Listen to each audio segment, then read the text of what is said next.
it myself.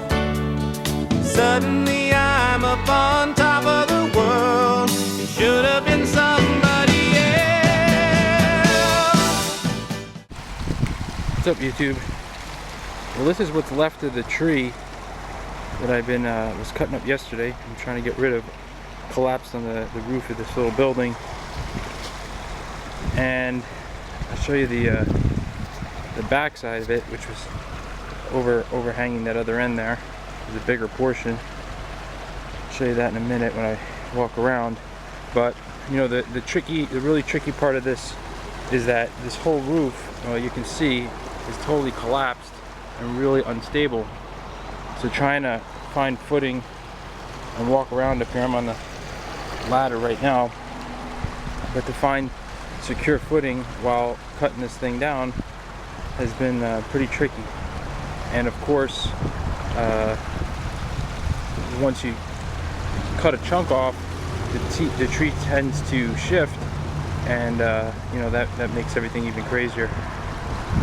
One thing, if you're new to cutting trees, you know, one of the biggest dangers, if not the biggest danger, about cutting and working on trees is their tendency to build up a lot of this isn't the right term, but like they build up a lot of inertia inside them, and they want to spring and move once you start cutting into them.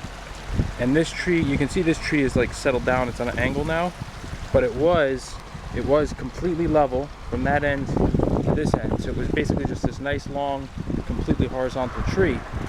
But once you started cutting into it, even though it looked completely level and normal with no tension on it or anything, once you started taking pieces off, this thing was really jumping around.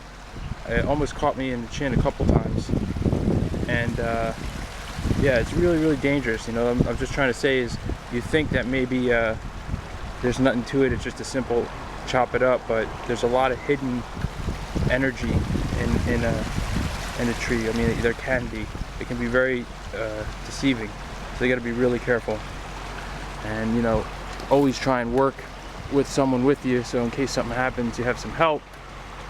You know, that's just how it goes. I've fallen and I can't get up.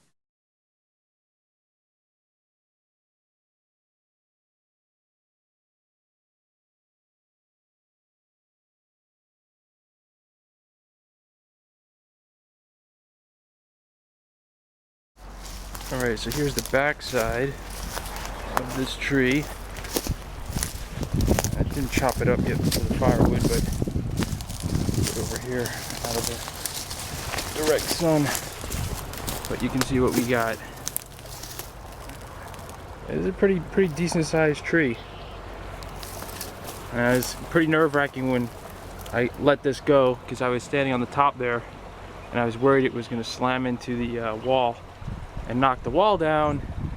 And of course the chainsaw that I've been using is busted, and the chain does not stop spinning, which is a little dangerous in itself, because if you just, you know, accidentally swing it and nip yourself, even when it's idle, the chain is spinning and it can take a nice chunk out of you.